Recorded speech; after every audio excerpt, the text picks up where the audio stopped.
Governance మనం రాబోయే రోజుల్లో ప్రజలకి అందిస్తాము అనే దానికి నాంది పలుకుతున్న ఈ వాట్సాప్ గవర్నెన్స్ ప్రవేశపెట్టిన లోకేష్ బాబు గారికి ధన్యవాదాలు తెలుపుకుంటున్నాను అధ్యక్ష.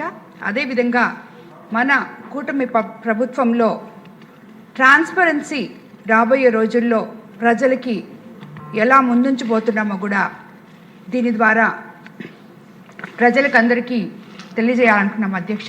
ముందుగా అధ్యక్ష, ఈ గవర్నెన్స్ మనము వాట్సాప్ గవర్నెన్స్ మనం ప్రవేశపెట్టబోయే ముందు ప్రతి ఒక్కరికి కూడా అట్టడుగు ప్రజలకు దగ్గర నుంచి గ్రామాల్లో సచివాలయాల్లో ముందు అవగాహన సదస్సులు కల్పించాలని చెప్పి నేను మిమ్మల్ని కోరుకుంటున్నాను అధ్యక్ష. ఎందుకంటే ఈ అసెంబ్లీలో ఉన్న మా అందరి ఎమ్మెల్యేలకు కూడా అందరికీ దీని గురించి అంత గొప్పగా అవగాహన లేదు అధ్యక్ష. మొదట ఇంతకుముందు అందరి సభ్యులు చెప్పినట్టు మాకు అవగాహన కల్పించి అదేవిధంగా రాబోయే రోజుల్లో మనము గ్రామస్థాయి సచివాలయాల్లో కూడా అవగాహన సదస్సులు ఏర్పాటు చేయాలని చెప్పి మిమ్మల్ని అందరినీ కోరుకుంటున్నాను అధ్యక్ష.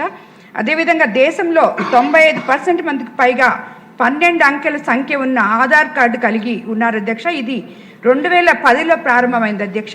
అంతకంటే ముందు 2002లోనే ఆనాటి ముఖ్యమంత్రి నారా చంద్రబాబు నాయుడు గారు 16 అంకెల సంఖ్య ఉన్న యూనిక్ ఐడి ఇచ్చి దాని ఆధారంగా సర్టిఫికేట్లు తయారు చేసేవారు అధ్యక్ష.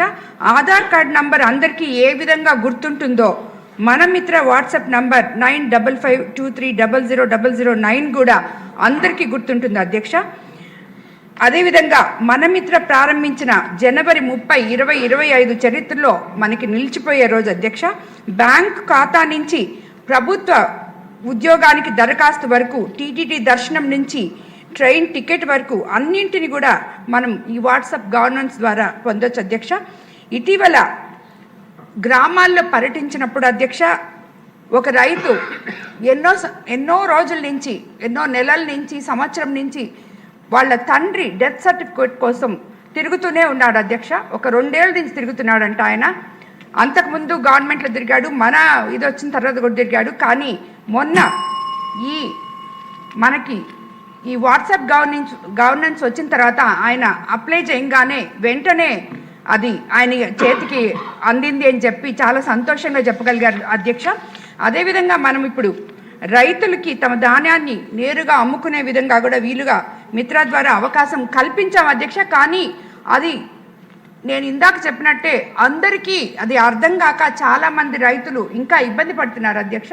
కాబట్టి ఫస్ట్ వాళ్ళకి ఆ రైతులు వాళ్ళంతటా వాళ్ళు అప్లై చేసుకొని ఆ ధాన్యం అమ్ముకోగలిగితే ఎంతోమంది దళారుల వల్ల వీళ్ళందరి వల్ల వాళ్ళు పడుతున్న ఇబ్బందుల్లో నుంచి బయటికి రాగలరు అధ్యక్ష. అదేవిధంగా ఈ వాట్సాప్ గవర్నెన్స్ మనం ప్రవేశపెట్టేటప్పుడు అధ్యక్ష, సైబర్ నేరగాళ్ల బారి నుండి గ్రామీణ ప్రాంత ప్రజలు నష్టపోకుండా వాట్సాప్ గవర్నెన్స్పై ప్రజలకు మనము అవగాహన కల్పించాలి అధ్యక్ష. ఫైబర్ నెట్ ఇతర మాధ్యమాల ద్వారా ప్రజలకు దీనిపై అవగాహన కల్పించాలి అధ్యక్ష. మన మిత్ర ఉపయోగించడం వల్ల పౌరులు వ్యక్తిగత డేటా చోరీకి గురవుతున్నట్లు కొందరు చేస్తున్న దుష్ప్రచారాల్ని మీరు తిప్పి కొట్టగలిగే విధంగా మీరు అందరికీ కూడా అర్థమయ్యేలా దీన్ని వివరించాలని చెప్పి నేను కోరుకుంటున్నాను అధ్యక్ష. ధన్యవాదాలు అధ్యక్ష. ఆంజనేయులు గారు.